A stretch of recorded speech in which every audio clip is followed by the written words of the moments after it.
नमस्कार सभी को, good morning, good afternoon, good night. जब भी आप वीडियो देख रहे हैं तो आज के वीडियो में अपन देखने वाले हैं प्रदेश पेपर 2024 के लिए है, जो नागरिक शास्त्र कक्षा 12 वालों के लिए। ठीक है, और समय 3 घंटा 15 मिनट रहता है।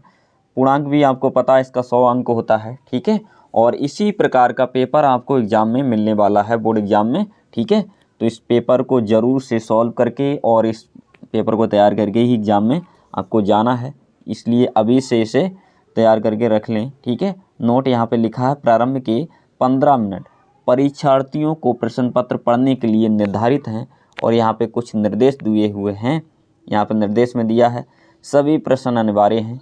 ठीक है, उसके बाद अगला निर्देश में दिया है प्रश्न संख्या 1 से 10 तक बहुविकल्पीय प्रश्न होंगे, यानी कि 10 प्रश्न आपके बहुविकल्प वाले होंगे। ठीक है, उसके बाद प्रश्न संख्या 11 से 20 तक अतु लघु उत्तरीय प्रश्न होंगे, जिनका उत्तर आपको 10 शब्दों में यानी कि एक वाक्य में देना है।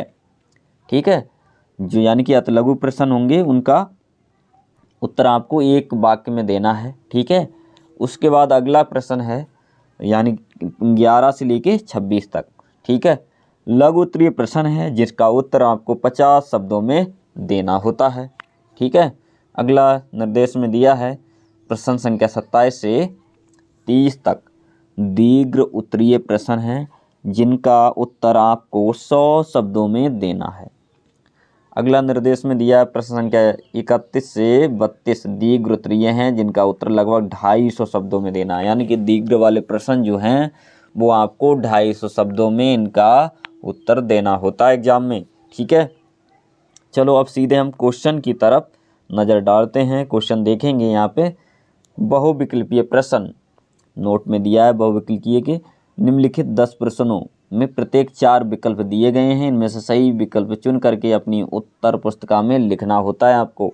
ठीक है, तो यहाँ पे हमारा पहला बहुविकल्पीय प्रश्न है गुट निरपेक्ष आंदोलन का लक्ष्य। ठीक है, तो इसमें देखो 4 विकल्प दिए हुए हैं, इनमें से सही विकल्प को चूज करके आपको अपनी उत्तर पुस्तिका में लिखना है। ठीक है, तो पहला यहाँ पे दिया है विश्व सरकार की स्थापना करना, उसके बाद है परमाणु अपरिसार, उसके बाद दिया है विश्व राजनीति में तृतीय गुट का निर्माण करना। ऑप्शन डी में दिया है एक नई अंतर्राष्ट्रीय आर्थिक एवं राजनीतिक व्यवस्था स्थापित करना। तो हमारा ऑप्शन इसमें डी वाला ही बिल्कुल सही हो जाएगा। ठीक है, तो इसे आप नोट कर लें, स्क्रीनशॉट मार लें इसका। ठीक है, उसके बाद देखते हैं प्रश्न संख्या सीधे 2। इसमें दिया हुआ है पूंजीवादी और साम्यवादी दुनिया के विभाजन का प्रतीक माना जाता है, यानी कि रूस को, उसके बाद अमेरिका, बर्लिन की दीवार को, भारत को।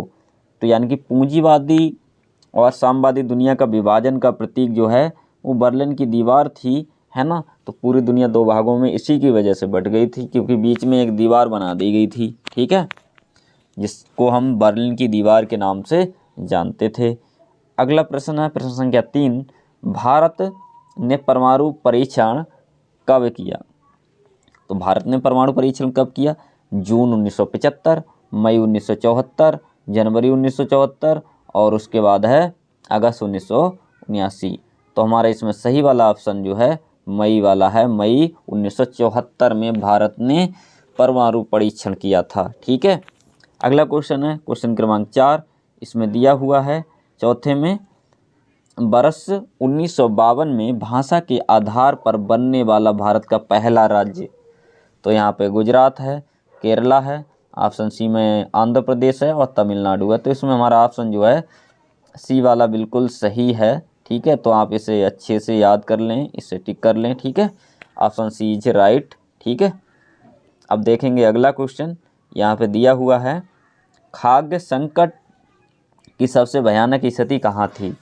तो यहाँ पे ऑप्शन ए में है राजस्थान, उत्तर प्रदेश, कर्नाटका, बिहार। तो इसमें भी हमारा ऑप्शन डी वाला बिल्कुल सही है। खाद्य संकट की भयानक स्थिति बिहार में थी इनमें से। ठीक है, अगला क्वेश्चन है हमारा भारत तथा पाकिस्तान के मध्य सीमा का निर्धारण किसके आधार पर किया गया? भारत और पाकिस्तान का मतलब जो सीमा निर्धारण है, बंटवारा हुआ था, वो किसके आधार पर हुआ था? जनसंख्या के या क्षेत्र के आधार पर या धर्म, इनमें से कोई नहीं। तो इसमें हमारा ऑप्शन जो है धर्म वाला। ठीक है, धर्म के आधार पर भारत और पाकिस्तान का बंटवारा हुआ था। ठीक है, अगला क्वेश्चन है यहाँ पे 7वां, ऑपरेशन फ्लड यानी कि श्वेत क्रांति कार्यक्रम की शुरुआत कब हुई। ठीक है, तो 7वां हमारा दिया हुआ है, इसमें वर्ष 1960, 1970, 1978, 1980, तो इसमें हमारा ऑप्शन बी वाला बिल्कुल ही राइट है, 1970। ठीक है, अगला देखते हैं हम क्वेश्चन क्रमांक 8 में दिया हुआ है, नीति आयोग का गठन कब किया, 2014, 2016, 2017, 2015, तो यहाँ पे 2015 वाला बिल्कुल सही है, नीति आयोग का गठन 2015 में हुआ था। अगला क्वेश्चन देखेंगे, क्वेश्चन क्रमांक 9, इसमें दिया है ताड़ी विरोधी आंदोलन का संबंध किस राज्य से है, तमिलनाडु, कर्नाटका, केरला या फिर आंध्र प्रदेश, तो यहाँ पे आंध्र प्रदेश वाला बिल्कुल सही हो जाएगा। और अगला क्वेश्चन हमारा यहाँ पे दिया हुआ है, भारत और चीन के मध्य युद्ध कब हुआ, तो यहाँ पे 1962 और 1965, 1967, 1971, तो यहाँ पे हमारा ऑप्शन ए वाला बिल्कुल सही हो जाएगा। ठीक है, तो ये विकल्प वाले क्वेश्चन थे, काफ़ी ज़्यादा महत्वपूर्ण थे। ठीक है, वेरी मोस्ट इम्पॉर्टेंट, इन्हें अच्छे से तैयार कर लेंगे। अब आगे देखते हैं हम, अति लघु उत्तरीय प्रश्न आ जाते हैं हमारे। ठीक है, अति लघु उत्तरीय प्रश्न, तो यहाँ पे हमारा पहला क्वेश्चन है, ये क्वेश्चन बहुत ही ज़्यादा महत्वपूर्ण है, इन्हें अच्छे से तैयार कर लें। हमारे चैनल की प्लेलिस्ट में जा कर के सारे क्वेश्चन के आंसर भी आपको मिल जाएंगे, चैप्टर वाइज भी। ठीक है, तो वहाँ से अच्छे से तैयार कर लें। ठीक, और चलो देखते हैं 11वां क्वेश्चन, संयुक्त राष्ट्र संघ की सुरक्षा परिषद के 2 गैर यूरोपीय स्थायी सदस्यों के नाम लिखिए। ठीक है, इनका आंसर आपको एक लाइन में ही देना है। ठीक है, या 10 शब्दों में। उसके बाद है शक्ति संतुलन से क्या अभिप्राय है। उसके बाद है 1960 के दशक में सरकार तथा न्यायपालिका के बीच संघर्ष के प्रमुख कारण क्या थे। उसके बाद सोवियत संघ एवं भारत के कोई 2 सांस्कृतिक संबंध बताइए। ये छोटे छोटे क्वेश्चन हैं। ठीक है, 1-2 लाइनों में इनका आंसर है। भारत पाकिस्तान के बीच सिंधु नदी जल विवाद किसकी मध्यस्थता से सुलझाया गया। उसके बाद भारत में आपातकाल की घोषणा कब की गई। उसके बाद स्वतंत्रता के समय भारत के समक्ष विकास के कितने मॉडल मौजूद थे। ठीक है, उसके बाद सुरक्षा परिषद के क्या कार्य हैं, यहाँ पे कार्य बताना। नेपाल गणतंत्र कब बना। ठीक है, और क्वेश्चन क्रमांक हमारा 20 है, 20 में दिया है श्वेत क्रांति किससे संबंधित है, श्वेत। ठीक है, उसके बाद है हमारा लघु उत्तरीय प्रश्न। ठीक है, यहाँ पे दिया है नए राष्ट्र के रूप में भारत को किन चुनौतियों का सामना करना पड़ा। उसके बाद क्वेश्चन क्रमांक 22, अधिकांश गुटनिरपेक्ष देशों को न्यूनतम विकसित देशों की श्रेणी में क्यों रखा जाता है। ठीक है, उसके बाद कोई 23वां क्वेश्चन, भारत के विभाजन के क्या परिणाम हुए, संक्षिप्त में चर्चा करो। यानी कि विभाजन के बाद क्या क्या तकलीफें आई, क्या रिजल्ट मिला इसका, है ना, तो उसके बारे में चर्चा करना। नई कृषि नीति सरकार ने क्यों अपनाई, इसके बारे में भी आपको बताना। उसके बाद है भौगोलिक निकटता का क्षेत्रीय संगठनों के गठन पर क्या प्रभाव होता है।